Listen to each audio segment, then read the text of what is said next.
Jennifer Hudson is taking on the role of Aretha Franklin in the new movie Respect, which opens this week. I caught up with the Grammy and Oscar award-winning singer to find out more. Congratulations on the movie. A movie I think you were born to play and handpicked by the woman herself. You know, for her saying to you, "You can play me," that is amazing, isn't it? Because that doesn't normally happen, does it? It does not. And then it's the Queen of Soul, Aretha Franklin, saying this, like, you know, so it made it that much more personal to me. Yeah. You know, it made it exciting and then scary at the same time, you know. But you were able to get, you know, to form a relationship with her. I mean, you got to know her, you worked with her and also spoke to her quite shortly before she died. You were able to talk to her as well. And you know, that must have been fantastic to get to know the woman herself, not just the legend. Exactly. And that was something I think very important, and it's something that I truly treasure as well, to be able to get a sense of the person, a human being, because too often when it's figures like that are legends and icons, people forget about the human.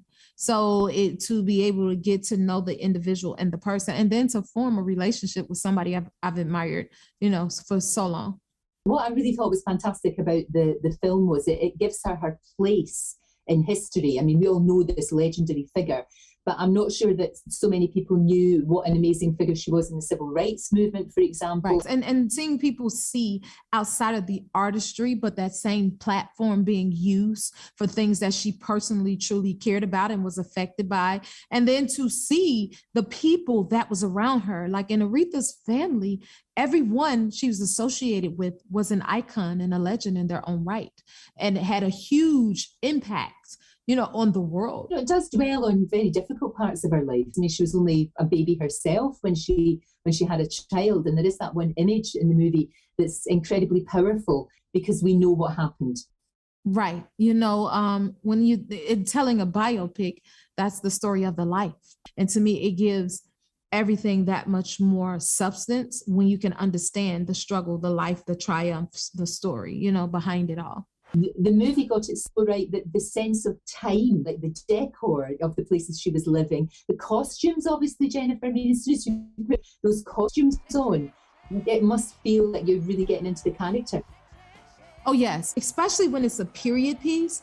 All of those things are so important in capturing the story. And I felt like I got to know her more through the costumes. Even I had 83 costume changes and 11 wig changes. And my favorite hair was the beehive. Oh, I love that. Wasn't that the best? That whole look is just so incredibly classy. Normally in a film, you would sing a song and sometimes it's dubbed or you have to mime or anything. You were singing live. One, I think she deserved that because she was such a musician. So I thought it should be as authentic as possible. So like all the scenes that are performance scenes are done live on set while creating the scene. I'm acting, I'm singing, you know. Only time it got really, really tough was when the emotion needed to come in for those emotional scenes. But I felt like it needed to have that authenticness to it. No, absolutely. And what was really interesting was watching her going from quite a shy kid. You know, her dad was a huge presence, and then her husband just kept her down. And it was one, I felt like cheering, you know, when she actually starts to discover her voice. And I just mean her singing voice, but she actually discovers that, you know what, she has got an awful lot of power. I think that's the arc of the film. Seeing when you start off, it's all of these men in front of her, and she's taking the back seat, but then eventually you see her gravitate to the front and steering her own ship and taking ownership of her own space and voice. And once she did that, that's when we got our Queen of Soul. You know, there's a whole generation that grew up as well when she did the duets with Annie Lennox and when she did the duet with George Michael, because I remember that. And then it makes you go back and listen to all the earlier stuff. But exactly. I can't think of another artist who's been like that for such a long time. You know what? That's why she's the Queen of Soul. That's why she's Aretha Franklin. And she was music in every form. And every musician has crossed paths with her music in some way. If you want to be great, you're going to listen to Miss Franklin. What a shame she never got to see you in the movie. I think of that often, but it's like the least we can do is continue to honor her wishes and celebrate her legacy as she deserves. She gave the world so much, you know what I mean? So what better way for us to give back than to come together and watch the film. And you yourself, we'd hear some more new music from you as well. Yes, ma'am. I am currently working on my next album. I forgot which number album this is at this point, but until then, go pick up the soundtrack from Respect, which is out now.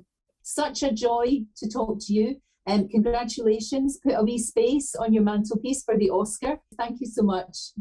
Thank you. Don't forget, you can watch full episodes of Lorraine on the ITV Hub and all the best clips, compilations and playlists right here on our channel. Just subscribe now and you'll never miss an upload. Click here to watch another video similar to this one, or click here to head to our channel's homepage to explore all of our exciting videos.